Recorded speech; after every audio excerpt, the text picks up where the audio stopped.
This is the brand new Thrustmaster T598, and it's the biggest step we've seen from the company in quite a while. How so? Well, this $500 bundle comes with a set of pedals, a steering wheel, and a direct drive wheel, all with PC and PlayStation compatibility. More than just that, it's actually not a direct drive wheel, but rather what Thrustmaster is calling the new generation of force feedback, as this base now uses a direct axial drive motor. Now you guys know that my reviews are never the most technical, and so in typical OC racing fashion, I'm not even going to try to pretend like I know what half this technical jargon means. Rather, I'll do what I think is most important, and I'll tell you how it feels, how it compares to the competition, and if it's really worth all the hype. Of course, with all of that said, keep in mind that discount codes and my affiliate links to Thrustmaster and nearly all major sim racing manufacturers can be found on my website, and that is linked in the video description. Looking for great deals on sim racing hardware? Make sure to check out simspots.com, where all of the best deals on sim racing, PC, and gaming peripherals are posted daily. Literally, the site is completely free to use, free of ads, and just lets you know of discounted sim racing hardware for you to save some cash. Get into sim racing or upgrade your gear today at simspots.com. Competitively priced at $500, the T598 undercuts its closest competitor, the Fanatec GT Pro, by a solid $200 and truly does offer a lot. In the box, you'll find a metallic 2-pedal set, a nearly 12-inch diameter steering wheel, a table clamp, and the direct axial wheelbase itself, whose size and shape is frankly terrible if we're all being honest.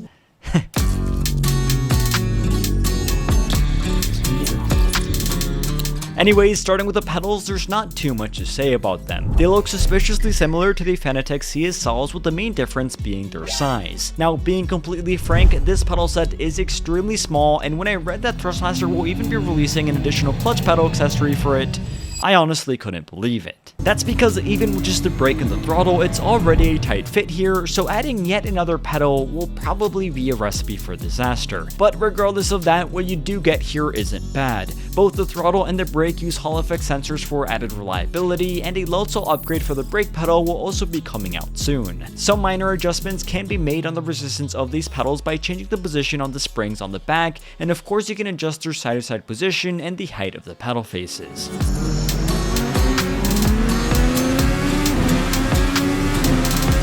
Now on track, they perform as you'd expect. It's a soft brake that doesn't require much force to push down, so it can be used on a floor with no major problems, and for those racing on carpet spikes are also included for some additional support. Now the brake pedal here is significantly softer than those included in the non-load cell versions of the Fanatec CSLs and the Moza SRPs, but for what they are, they do the job. Similarly, the throttle was smooth, consistent, and had a comfortable travel to it, so all in all, these pedals certainly are not anything groundbreaking, but I found them to be enough considering they're only one part of this whole bundle.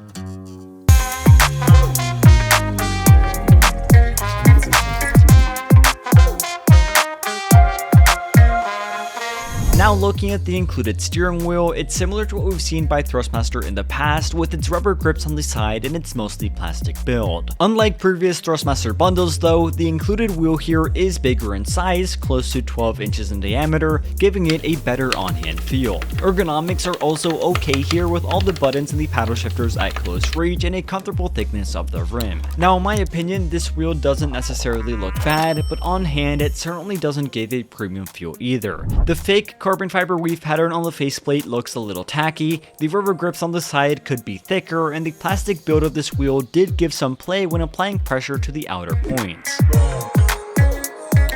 Regardless of that, on track the wheel did hold up well though. The new Thrustmaster quick release system felt firm, and so did the clicky metallic paddle shifters on the back.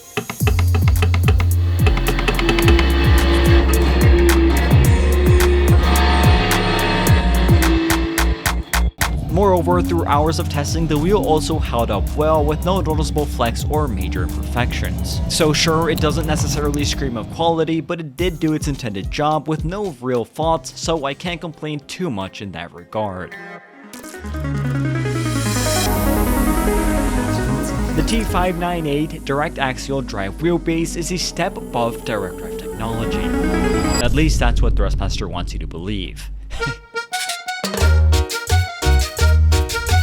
You see, Thrustmaster sent me a whole load of documents explaining what this new technology is, and to put it all simply, here's what I understood. Unlike a direct drive motor, which can suffer from issues like heat and cogging, a direct axial drive changes the motor's design to manage heat better, improve efficiency, and reduce any cogging effect, thus leading to a more efficient and realistic on-track feel. Now, in all honesty, from my hours of testing and playing around with the settings, it feels nearly identical to a direct drive wheel, with some improvements and also some drawbacks.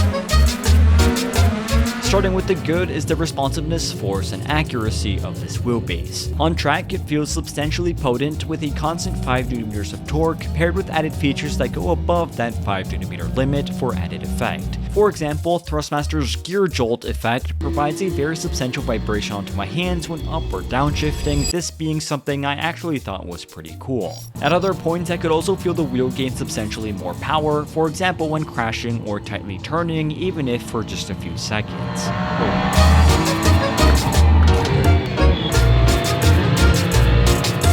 Now, the settings of this wheelbase can currently only be changed on the wheelbase itself, something that was a bit tedious but at least doable, and this makes sense considering you wouldn't have access to a separate software on PlayStation. Now, however, when it comes to the settings of this wheelbase, that's where I encountered some issues. For starters, I noticed that some settings simply had no noticeable in-game effect, and when testing on iRacing, no matter how much I tried, I was never able to make rumble or texture effects really come to life as I could do on the Fanatec and equivalents. As a result, from my testing, going on curbs, different road surfaces, and other smaller details did feel fairly muted, perhaps because I'm used to running wheelbases with more force, but more likely due to some imperfections with the software, which is still a work in progress.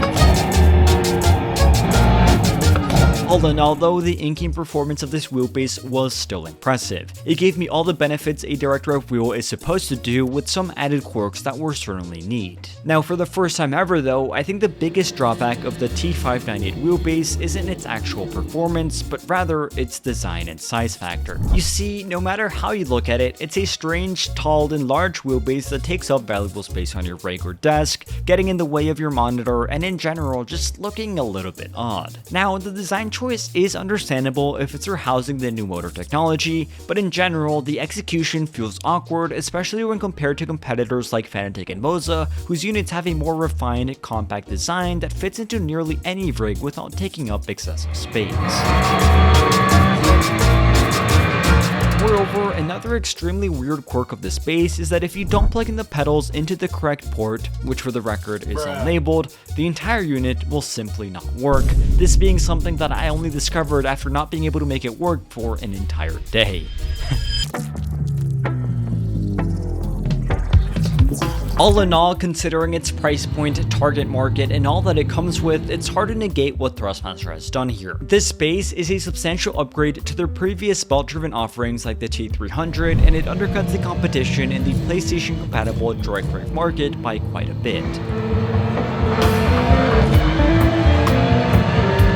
Now, I'll also be completely honest, I wouldn't buy this bundle if you're a PC user. In that case, Moza and Fanatec provide more quality, similar feel, and more upgradability at a similar price. However, if PlayStation is your only route, this is certainly a much stronger contender and something that you should seriously consider. Now, of course, though, there is room for improvement, and I'm confident that this base will only get better, but even in the meantime, Thrustmaster have done a good job providing substantial value at a reasonable price, and that's really all that I can ask for. With all of that said, this has been my full review on the brand new Thrustmaster T598 Direct Axial Bundle. So let me know your thoughts on it down in the comments below, and as always, thank you all for watching, stay safe, and have a fantastic rest of your day.